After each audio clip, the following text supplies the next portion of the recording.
I'm going to be showing you guys how I work through a vital scan as a practitioner and someone who's been using the AO scan software for over 4 years. And the things that I have learned from running thousands of scans with this software have been not only insightful, but help us get on a deeper level in the layers of someone's health story and what is going on with their body and their systems so that we can figure out how to best support them.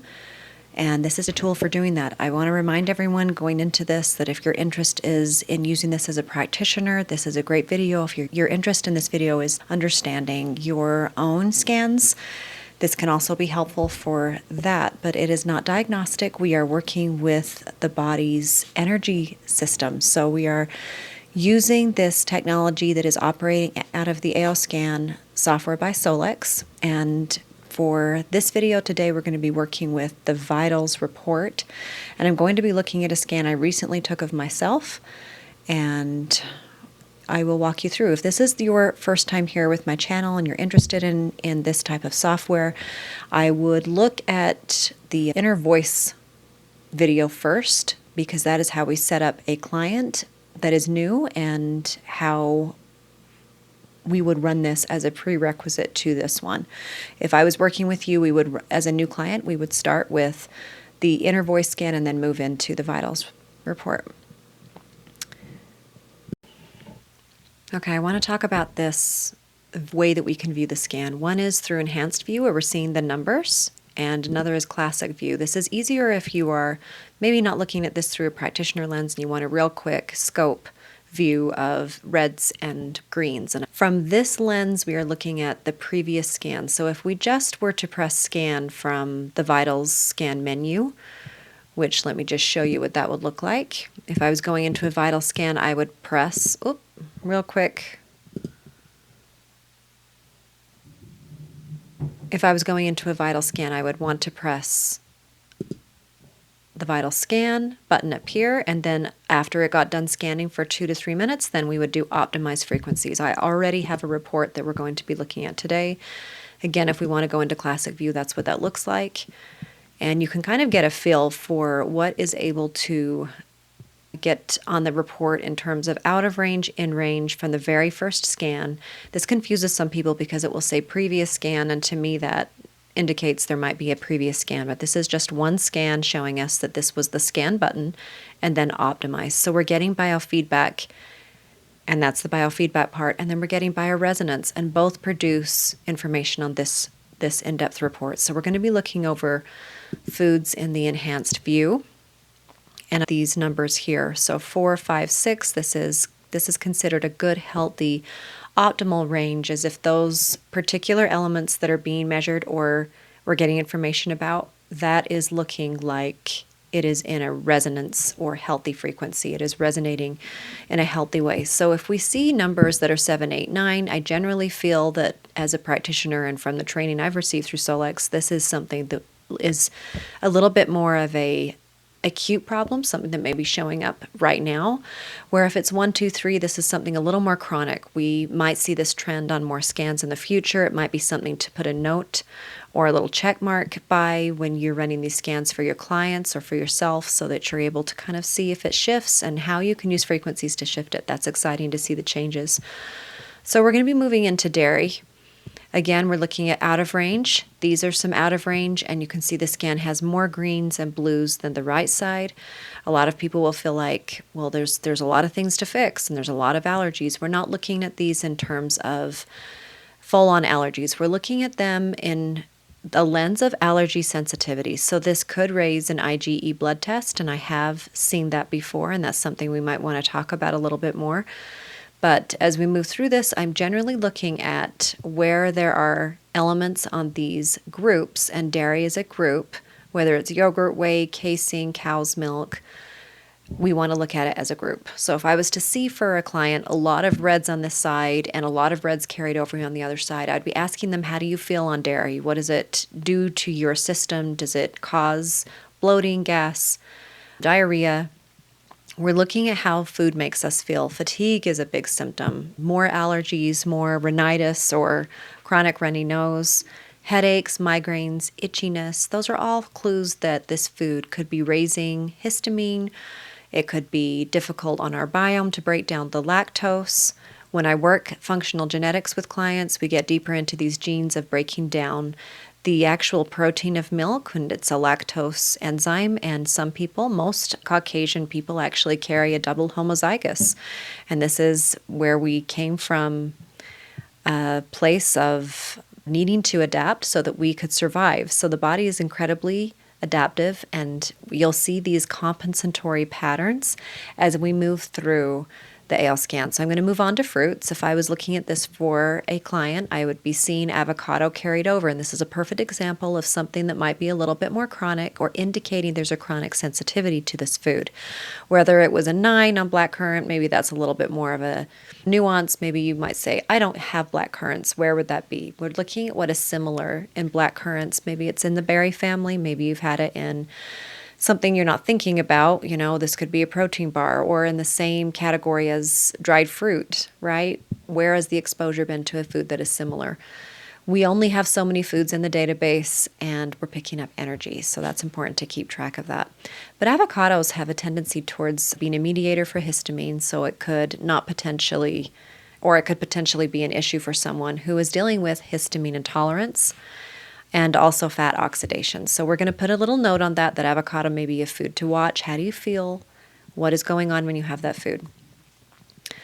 A food that I generally look at too with people is grapefruit. I purposely do not eat grapefruit because of a phase 2 liver detox pathway that it inhibits. So overall, looking decent. One here again that's malt. What is malt? Where does it come from?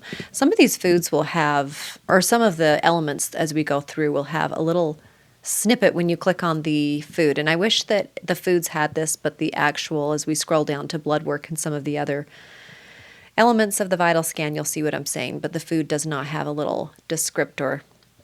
Obviously, gluten is something that comes up for a lot of people, gluten and corn, and we want to look at that as a, how do you feel? Are you tired with that food? For me, I know that I have some genetic sensitivities to gluten, but I am not anywhere near celiac, and I do much better where we source with sourdough versus a store-bought white gluten form. So there's forms of how we get these things that is really crucial to understand that someone who's having, say, a blueberry and it wasn't organic might have it register on the scan, because the scan's able to pick up on the energetic frequency of that food, not just the food constituents itself. So as we keep that in mind, sourcing is very important. Moving on to legumes or beans, peanut is in this category. I know I have some genetic sensitivities to peanuts, but I do tolerate them okay. And that is a gut biome thing. That is source again. Am I eating organic peanuts? Am I eating peanuts that have mold on them, right? Peanuts are very sensitive food for a lot of people. So we're looking at that. But overall, beans for me, I do not eat tons of them because of the way they make me feel. But you can see the scanner did bring some optimization to that left side. For the meat as well, we're not seeing anything majorly concerning about meat, but sourcing again would be something that I would think of. Seafood. Now, here's a category where we're thinking, why would seafood be so many reds on this right side? We're seeing anchovy, we're seeing cod, we're seeing crab, we're seeing crayfish. Now, I take cod liver oil as a supplement. That's certainly something where I'm looking at source. Is my body accepting this? Now, some of the things that we might want to go a little deeper here with seafood. If you see this with your clients, I think 3 things. Heavy metals. Is someone sensitive to heavy metals here where they're not clearing? And this can be genetic, this can be gut biome, this can be environment, this can be stress. And then are we looking at microplastics? Unfortunately, that's something we have to think about. And are we eating the seafood in raw form? If you were to go and have sushi, which I love, and I have sushi at least once a month, but I do take some really excellent binders, and I'm happy to talk with you about that if that's a question or you'd like to have some recommendations. I have a full script account and I would love to share that. In fact, I may link it at the bottom of this video because I am mentioning the binders here. And yeah, those can be very, very helpful for someone who has a lot of flagged issues here with seafood. The third thing is fat. Seafood can be quite full of fat depending on source. A lot of wild caught is more lean versus farmed fish, which I do not recommend eating farmed fish. That's something to think about. Is it wild caught? And is it, I believe the cleanest ocean source we have at this point is the Pacific. So if it says Pacific wild caught, I'm usually game for purchasing that. That's what I look for. So yeah, we'll move on. We still see that the scanner was able to optimize a lot of those frequencies. I have had an interesting experience using the AO scan for my sister who was having more of a hive, not anaphylactic, but there's a range of allergies that can show up when we have something that the body has a reaction to. And I was able to run a vital scan and optimize her in the car while we were driving to the next thing that we were doing for her birthday. So that worked out well, and she ended up feeling just fine. Nuts.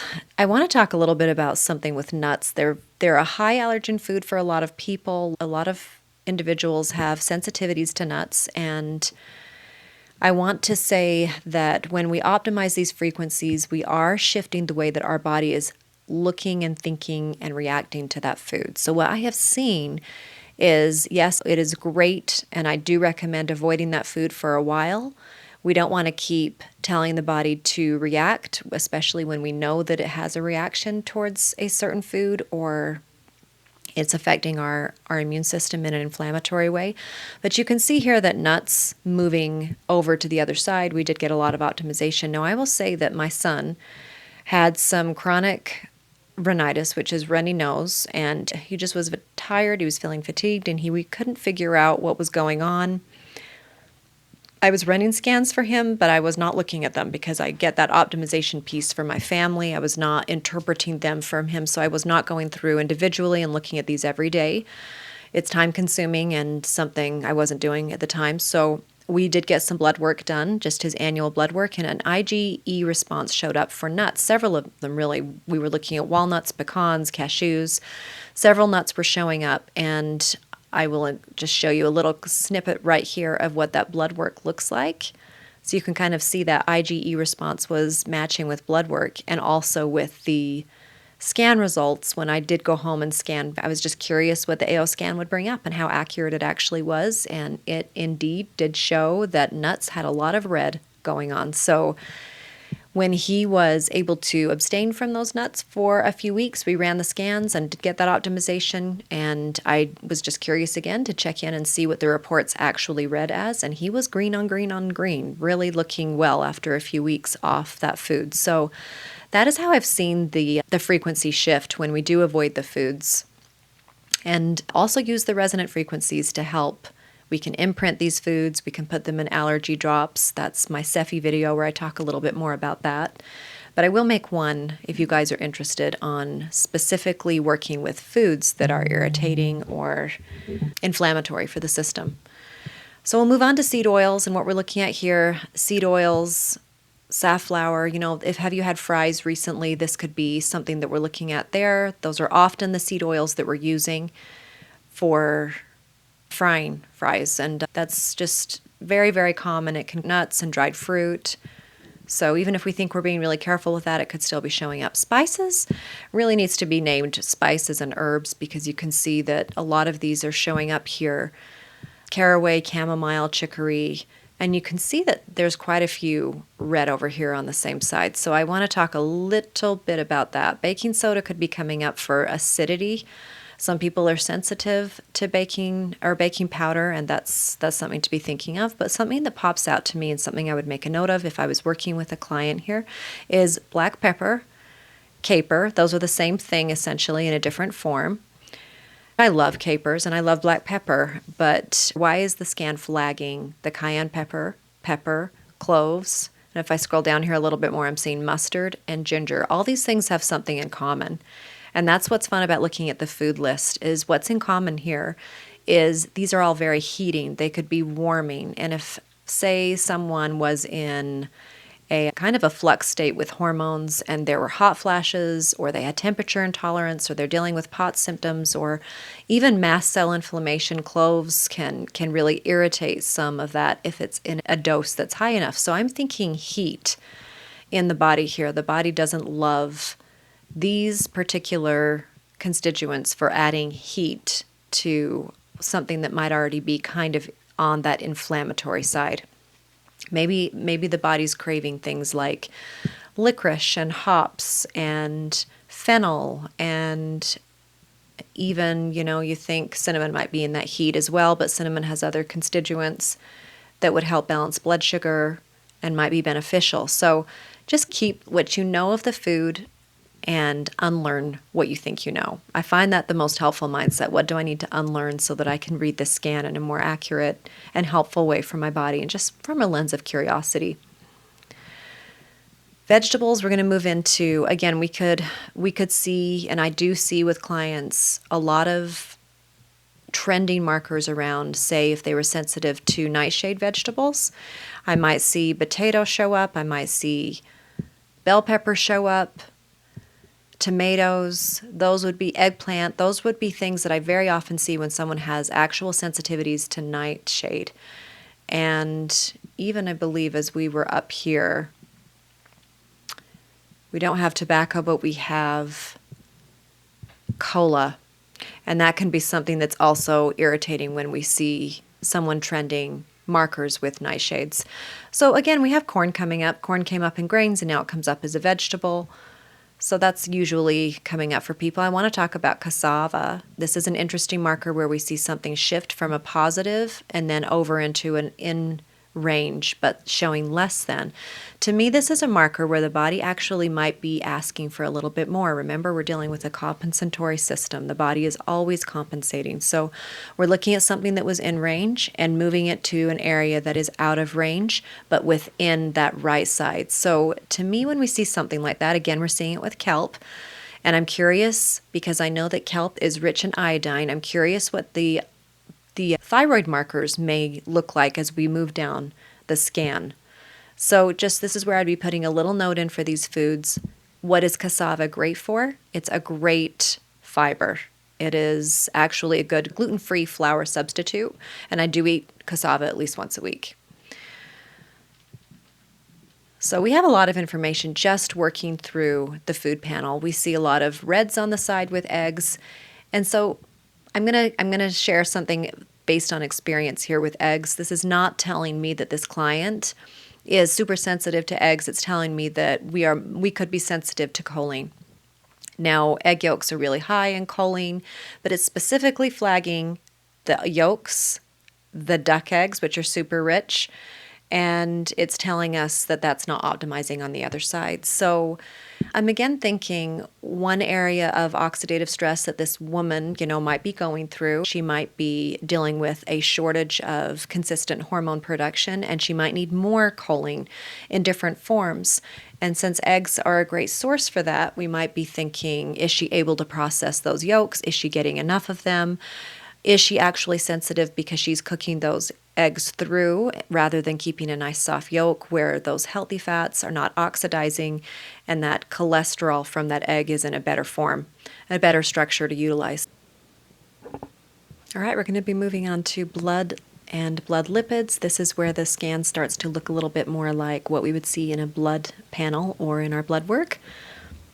And as we suspected, there are some issues showing up with the way that cholesterol is being utilized in the body, and this is not a great looking scan. So I want to point to what we know about this client and the health history here. So we might be asking questions like, are there hormone shifts going on? Is estrogen taking a dive? If so, we are going to be seeing more inflammation and more of a demand for the body trying to make something out of basically not enough ingredients. Healthy fats and cholesterol, that's one way that we synthesize hormones. So we're looking at this body not as if we would be thinking, oh my goodness, these cholesterol levels are off. They're through the roof. They're nasty. We're looking at it as a clue. So I would definitely be marking down a couple questions. Oxidative stress. If I have worked genetics with this client, then I would be looking at what else do we know in terms of blood work and what can we dive into with health history. So I'm putting a check mark here that I want to review cortisol levels. I want to be thinking about fatigue, brain fog, and weight gain. If there's been some weight gain, blood sugar, insulin resistance, things like that. That's where I am marking this category as definitely something I would want to watch going forward with scanning and with dietary and supplemental support.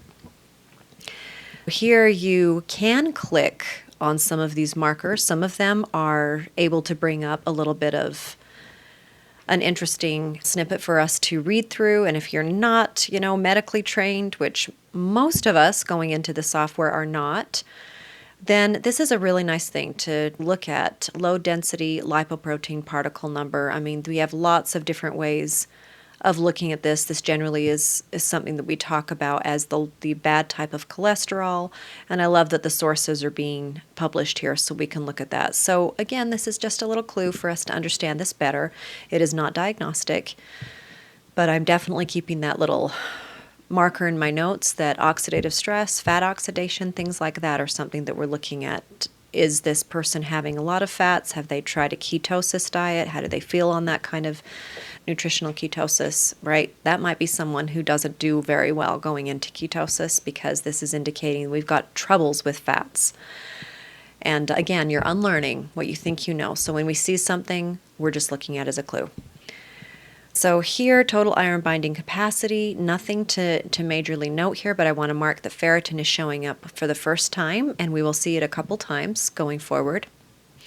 CBC, so this is much more thorough than what we would see on a regular lab test for our annual. So if we were to click on any of these, we're going to see this little snippet of information. Things that I pay attention to here is definitely hemoglobin, ferritin, hematocrit. That is some numbers we do generally see, but something that I would put a little mark in for this client and specifically is eosinophils. These show up when there is more of a load on the small intestine with parasites, small and large intestine. We're looking at nutrient absorption, but eosinophils can also be just a sign that there's an IgE response going on. So let's just mark that and see as we go forward what else we can notice about this person's scan. Now here we talk about throwing supplements at something. So this is a really, really nice piece the AO scan has, because if I was just going off the blood lipids section and I was looking at the LDL and the HDL and all those things showing up earlier, I might think, well, maybe they're deficient in healthy fats. But it doesn't really look like that in terms of fats. These are actually naming these frequencies of these fats, the DPA, the DHA, the arachidonic acid, the linoleic acid. These are all really important and can really be telling as well. And some of them are, when something comes up like that where you're seeing that it is not including the snippet for the particular area that we're looking at, it's because it is usually looked at in combination with something else. And you'll see that just a little bit as you move through. Some of these have a nice big one, and they are considered an independent structure, and some of them not so much. The lovely things about the AO scan is that it allows us to see our chakras and our meridians. And just like the rest of the scan, this is before I optimized my frequencies, and this is after. We do not always see a full optimization where everything turns into green, and that's okay. Sometimes you might have a client with a chronic migraine or a concussion or something happening where the crown chakra might be more affected, or there might be some gut issues or some heart issues. And those things, if they're more chronic, we won't see this balance very well. But for this client today, we were able to see all of them go over into green. And what's nice about this is you can kind of see, is it an overreactive energy or an underreactive? And that's the way that we are kind of taught to look at this, as high, low, and normal. But what's fun too is that in this chart, we're able to see for the crown chakra, what might be relevant is migraines, brain tumors, nervous system and muscular disorders. And as we move through even to the meridians, which feed into the chakra system, and you can get a little bit more of a clue as to what areas might need support here. And something fun to kind of think about, if you're completely new to acupuncture and acupressure points, you can simply look up acupressure for the large intestine, and there's a bunch of resources that you can find for free to be able to press these on your own body and stimulate these meridian lines to help some of these things come online. We can also send frequencies in particular to these specific areas. So if you see the large intestine is coming up or spleen is coming up, then we can send frequencies specifically for these body systems. And what's nice is if we were to say large intestine, it has physical links and emotional links. Physical might be intestinal flora, food allergies, constipation. Emotional links may be self-esteem, guilt. So those are things that we're looking to optimize. This would be a great way to focus an inner voice scan and just allow that client to come into these settling frequencies on their own and have a little more education as to what is happening. That really does become a powerful tool using the AO scan, as there's so many ways to optimize what is out of balance. All right, we're now going to be looking more at digestive function, inflammation, insulin resistance, and what I'm seeing here for this client is a few reds over here in the digestive function. I might be asking some questions. Have they felt more bloated, more reactive to food lately? Are there foods that are triggers that they know they've been eating? What is the story here? Because we didn't get a lot of optimization going over. If I was to see a couple things that are trending, I would be looking at hydrochloric acid production. Most of us over 35 are starting to make less hydrochloric acid, and it is a really effective means of increasing our nutrient absorption to simply supplement with some betaine, some hydrochloric acid in the form that we can handle with our digestive system to improve that. Also, I find that digestive enzymes can be very helpful depending on if those foods are irritating in kind of ways we've talked about, beans or dairy, particular enzymes to break down particular foods. Some people are just genetically set up to break down certain things better than others. So how the food makes you feel is important here. If I was to see more of this upper area showing up, gastric absorption, colon peristalsis, I would be thinking constipation, diarrhea. The vagus nerve has a lot of control over how fast food moves through our digestive system. This is a huge focus point when I'm working with clients with IBS, because we can make a massive difference when we train the nervous system to have flexibility and restore that parasympathetic to sympathetic dance, that we should be that 80-20% ideally. So moving on here, we see inflammation, oxidation, histamine is showing up, and it did not optimize. There have been a lot of fires, some really poor air quality, and I know that that is flaring my histamine, and a good reason for this scan. Now, cortisol dysfunction, I love that cortisol is balanced here. Cortisol shows up again in another area of the scan, but honestly, this is looking pretty decent for overall inflammation. Insulin resistance, I look at these three categories when I'm looking at this for a client, for anyone. For insulin resistance, pancreas beta cells, this is pancreas glycemic control. So these are things we might see or notice on blood work, like our A1C we get done every 3 to 6 months if we're really watching someone to make sure that as we age, for a lot of us, we can say, well, we are borderline diabetic, and that A1C is a number that we look at for that test. And you might see this starting to go up. Here in the scan, it is balanced. That is not diagnostic. It is just to say we are working with a number that is not showing an imbalance right now in this scan. I do want to talk about, this is the second time that ferritin shows up in the vital scan, and for a good reason. Ferritin has a lot to do with our insulin story, and that's the reason it's in this category here. Adiponectin, this is a mixture of anti-inflammatory peptides secreted by fat cells.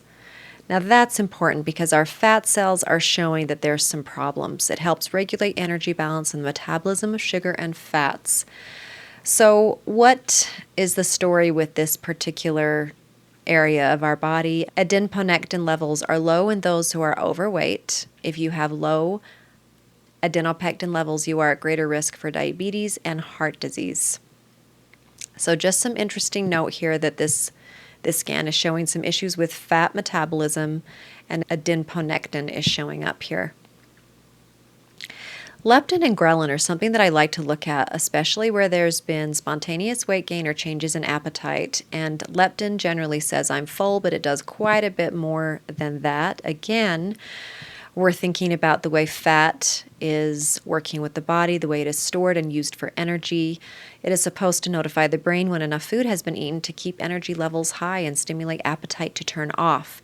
You'll notice in a lot of perimenopausal women, this is starting to shift, and now you might have food noise where before you didn't have it, and this results in constant hunger and excess fat storage. So you're hitting the perimenopause phase with a two-edged sword. And this leptin is a huge part of that story. This is where GLP-1s are coming in and shifting that food noise and the receptor sites of some of these triggers that lend towards more eating and more fat storage. So it's something to be talking about and having a conversation if this has been a weight shift for you that's happened in the last 3-4 years and it's just new and you're just wondering what it's up.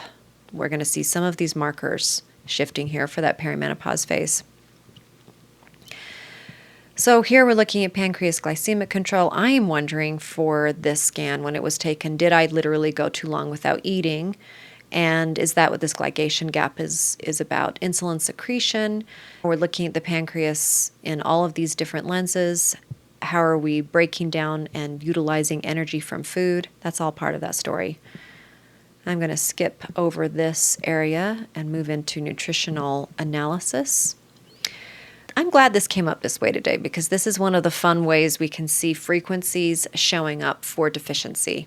And amino acids is an area that I love to spend time with because it's so telling. We have 9 essential, 11 non-essential, and a mixture between the two of those of some that are dependent slightly on others. So we need these amino acids to build healthy cells and inform our cells how to behave, how to reproduce, how to protect our body and create health and tissue, and literally everything we're made of is amino acids. So we are looking at this lovely green and half red panel, and then it shifts into some more neutrality over here, but still, look at this.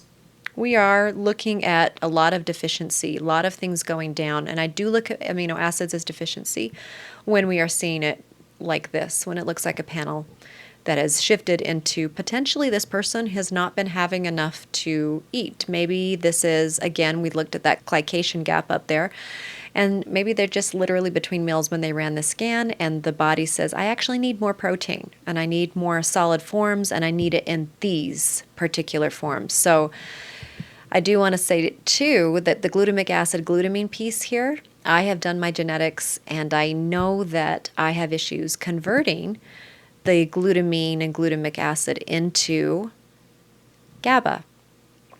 This is important because glutamic acid is important in the metabolism of sugars and fats and aids in the transportation of potassium, but it also can be excitatory when it is not able to convert properly, and that is driven by my genetics. So that's something that I help clients figure out, because sometimes we can say, oh, I'm type A personality and I'm always up and running and I'm never knowing how to relax. This is a big reason why. GABA tells us we are safe and we are solid and we can take rest. And when we don't have enough of that going on naturally in the body, that's something to look at, fine-tuning the way that we are working with the brain and the nervous system to understand that. So, interesting. Digestive acids and enzymes, a decent looking panel. This is another one we can be super specific with and say, what is secretin doing and why would it be a red? What is it supposed to do? It's a hormone that controls part of the digestive system, maintains water balance in the body. It is released by the duodenum, the upper part of the small intestine. It is responsible for controlling pH in the stomach.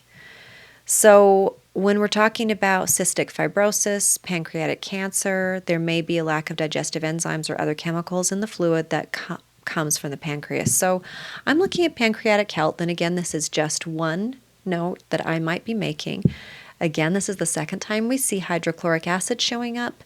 This person, I would definitely recommend hydrochloric acid as part of their daily nutrient absorption story.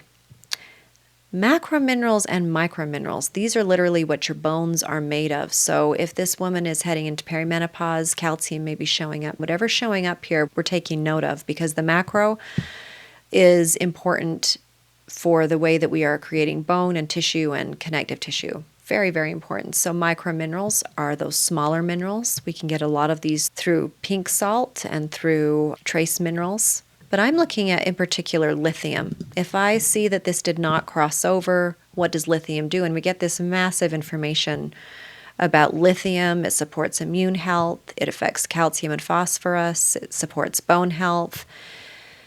It has shown that lithium may increase gray matter, and it helps with memory and the generation of new stem cells. So maybe this could be very key for them to focus on making sure that they had enough lithium. Again, I'd be looking at trends. What is showing up in scan to scan? If lithium is showing up 3-4 times a week, it's important and we need to pay attention.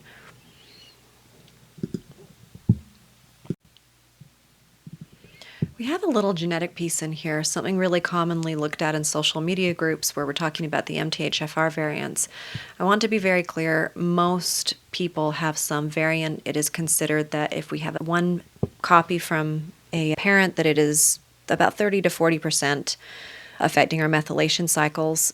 If we have two, a homozygous set, then we have a copy from both parents. We are working with a system that potentially is compromised at 70 to 80%. And that is important, but methylation happens over 1 billion times every second in your body. It is a process that there's a lot of downstream events taking place, and we can support ourselves through the nervous system, through genetic expression, through proper nutrition. So I am going to move on here. I'm glad that mine is showing up in a good way because I am managing my double homozygous mutations here. Vitamins and coenzymes. This is where we can be very specific in looking at what someone might be deficient in and what is showing up. This is where we work with the AOScan library as well, where I love to see what trends for someone. As I work with them as a client, we build a supplement library for them and we can see exactly which brands show up for them. I like to be very specific with my library and make sure that I am putting in especially areas where I know that their genetics are calling for specific support. And that might look like an active form of B6, making sure B2 is in there. Tetrahydrofolate would be an active form. B12, cobalamin, folate, those are things that we are wanting to make sure that we have methylated. That just means that it's going to bypass some of the work we have to do genetically and through enzymes, and we will just be supported there. When I talk about bone density going forward, I want to make a little note for this client that vitamin K is showing up. Vitamin K is a little bit trickier to get into the diet, especially in bioavailable forms. So supplementation might be something here that we're looking at. But if it's a fat-soluble vitamin, and that is where we really can make a shift with our bone density. Now we're looking into some areas that I want to point out. Vagal tone. Vagal tone will show up here and it will show up in the cranial nerves. Vagal tone is something that's important that I look at when I'm dealing with someone with chronic illness or someone we're working on nervous system flexibility. If your client is dealing with a lot of fatigue or sleep issues, POTS, dysautonomia, temperature issues, chronic stress, PTSD, we want to see what these are giving us clues to do. Now, for me, I work with my nervous system every single day. It's a huge focus point of mine and something I coach on as a foundation. So I do pay a lot of attention to what we're looking at here. Hydration, that's always a good one. Adhesions of shoulder muscles. I'm going to spend just a minute here where I see the trend for women over 40. Adhesions of shoulder muscles is starting to show up for these women because we are losing the hyaluronic acid in the fascia. Loss of estrogen equates loss of hyaluronic acid, and we are starting to get tighter, stiffer fascia. And a lot of women coming into me as a massage therapist are saying, yeah, it's happened over 40, 45. They will have surgeries that do not work, and they will be diagnosed with frozen shoulder or just suspecting that it's frozen shoulder, but unfortunately they fall through the cracks because doctors are not very well educated about the connection between hormones and frozen shoulder. So I will include my page to my hormone guide. I have guides on what to ask your doctor about and to be aware of some of these issues if you're looking into HRT.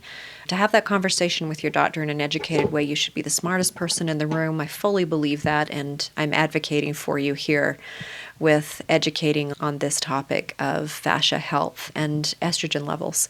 And as we move through on that same note, we're looking at bone density.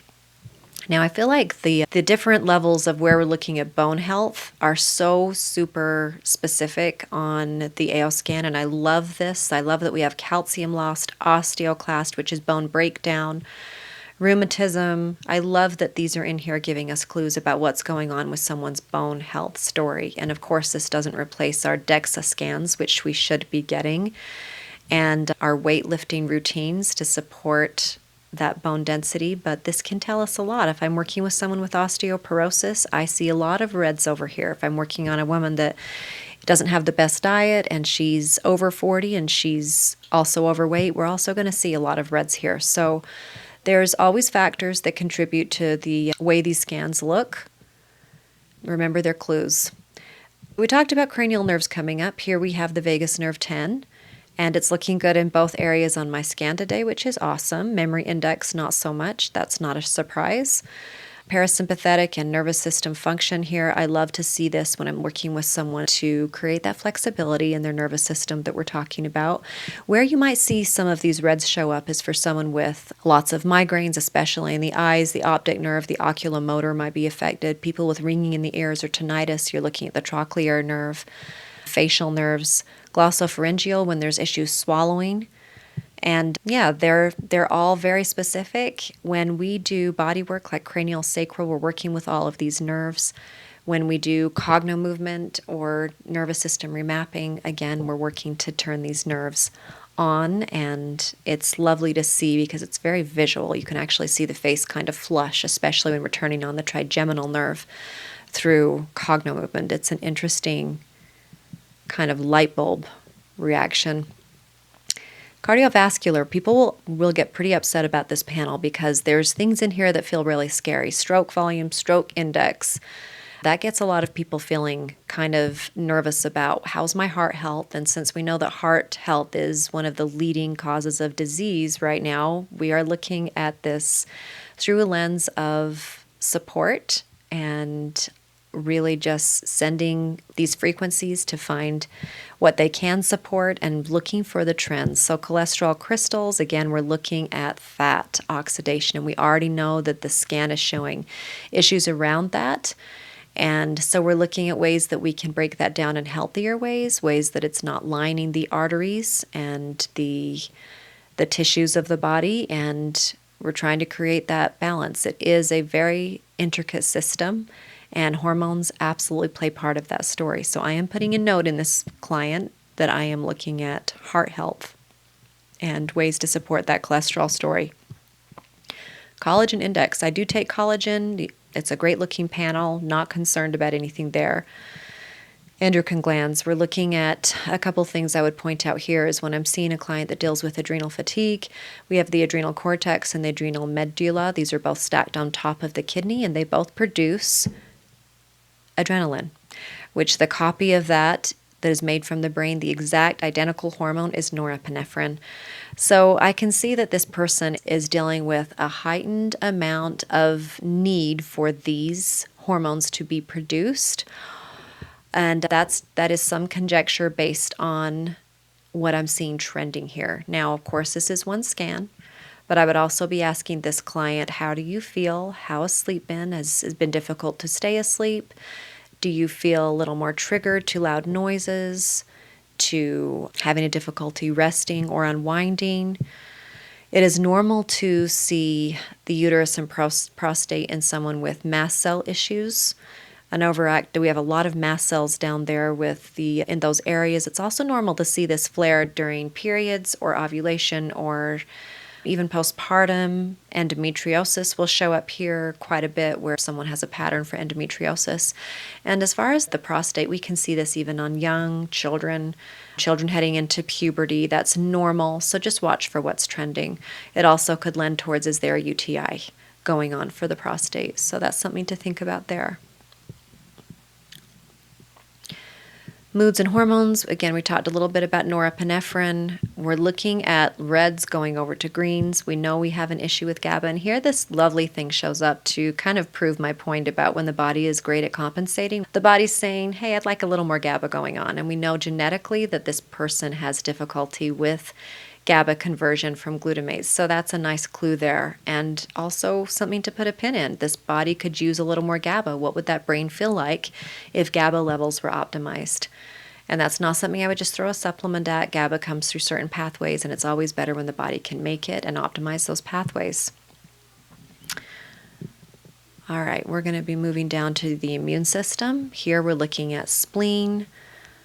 A few things that are showing up. Spleen, again, I'm looking at air quality a little bit here because blood cleaning and immune response is going on.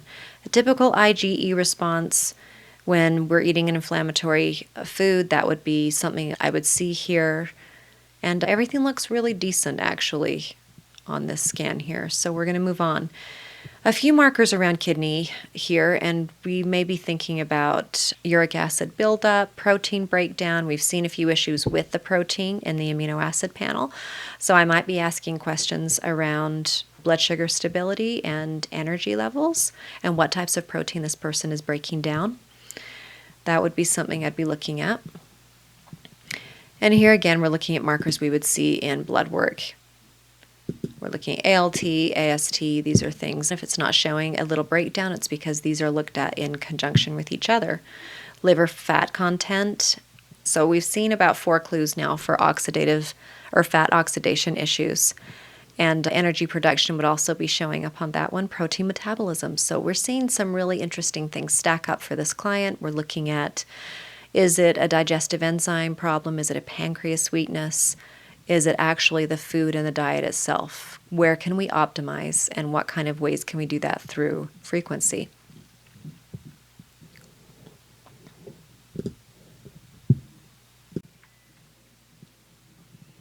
All right, moving into lung function. I'm really happy to see such good lung function.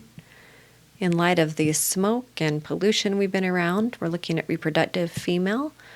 And following over from where we saw some inflammation, some one marking the uterus, we are considering also the phase of life that this woman might be going through here. We have the itises showing up, cervicitis, vaginitis. There is a thinning of this mucosa lining and the membrane and the actual tissue of the cervix and the vagina, and even the tubes of the ureters. So that's important to consider, that this is a time where there is more susceptibility to UTIs. So something to think of as to why these things would be showing up for this phase of life. Skin index, some changes here are really common to see in teenagers. More reds are common. There's more skin grease, more skin inflammation. Just kind of interesting. Now here's where I wanted to talk thyroid. When we looked at the foods early, we were seeing that kelp was showing up as one of those borrowed frequencies that maybe we might need more support for the thyroid. This is where I would working on what does the blood panel look, and this is exactly where we'd want to see blood draws in an actual panel that is not maybe calcitonin, but these 6, where we're able to see the antithyroglobulin, the antithyroid peroxidase, the free T3, the T3, the T4, the reverse T3. This is the kind of panel you would exactly want to ask your doctor for, so that you can get a really thorough view of hyper, test for nodules, have your doctor actually palpate and rule out thyroid disease, because this is where we get into lots of other diseases mimicking and false diagnoses going on here. So these clues in the AO scan can lend us towards where to look. How do we metabolize and make use of T3? Are my labs accurate? If you're just getting these 3, generally that's not enough of a picture for the thyroid. So check your annuals and see where you are with that.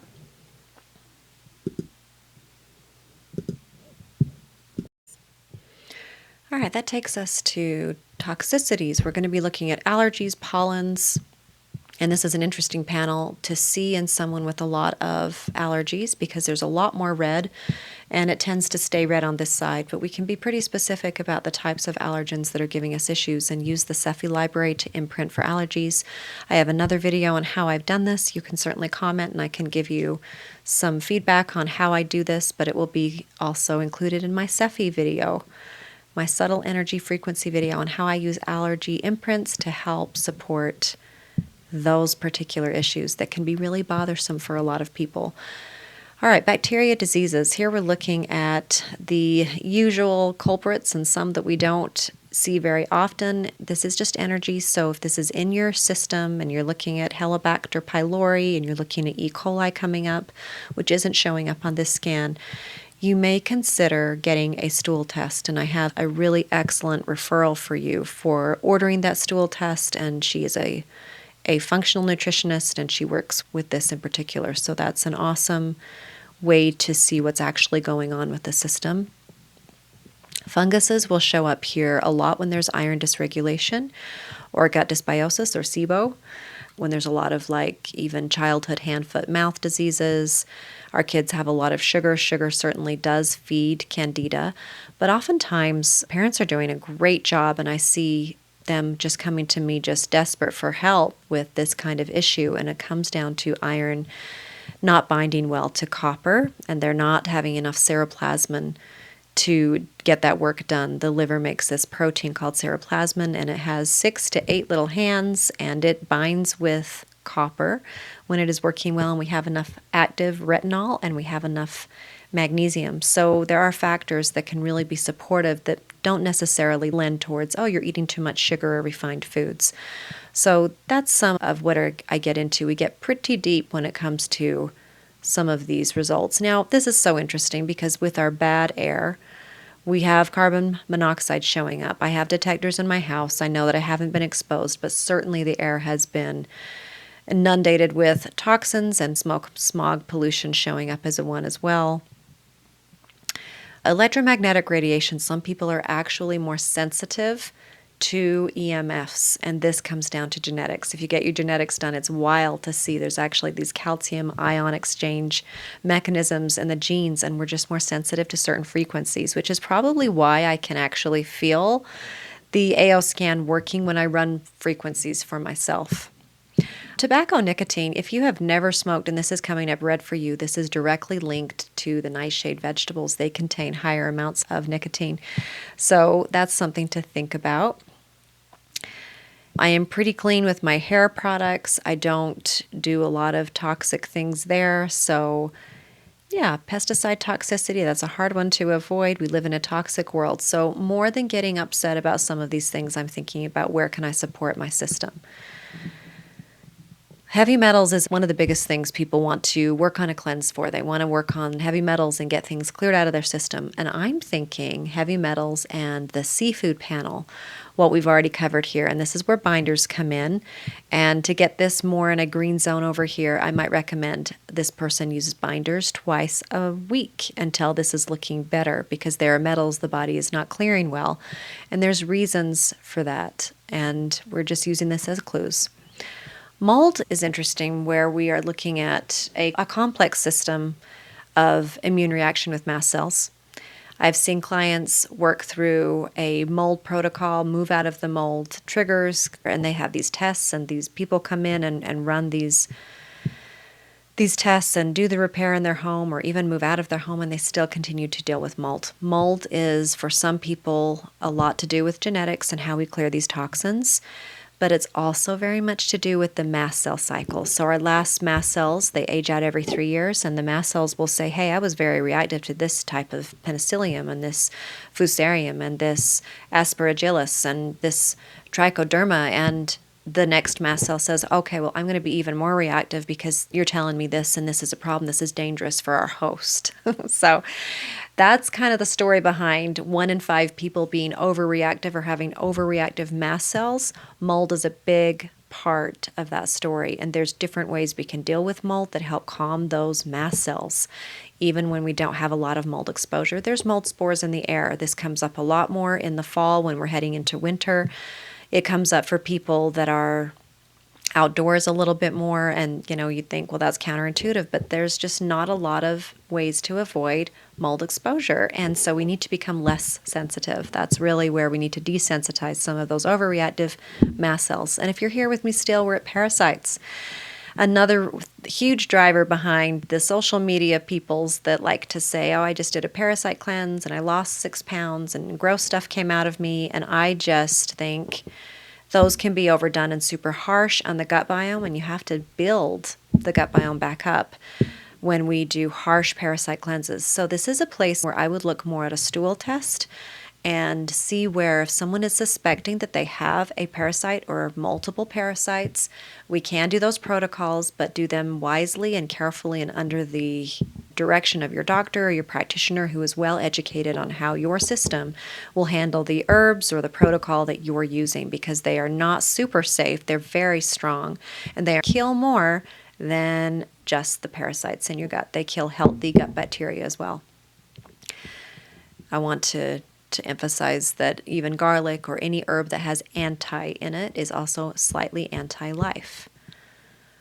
Viruses. Now, when we're seeing things here, viruses like to live long and hard. They like to come out when we least expect it, when we are susceptible, when we're going through grief or loss or dealing with an immune flare of some kind. We're looking at mast cells a lot here, because when we have chickenpox as a kid, or maybe we got the vaccine, and then we're 45, 50, 55, and we have a death in the family, or we have some type of health event, then now we are dealing with chickenpox as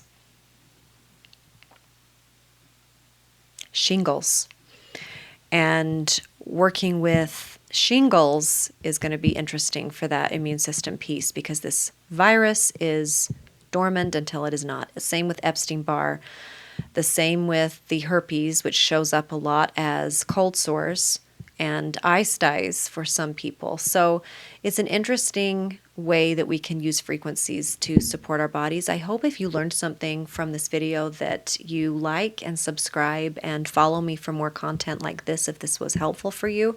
I do offer coaching, and I offer this type of scan, and it really does help us get into the deeper layers of what's going on with your immune system, your body, and reaching those health goals that you haven't been able to reach working with alternate or more traditional methods.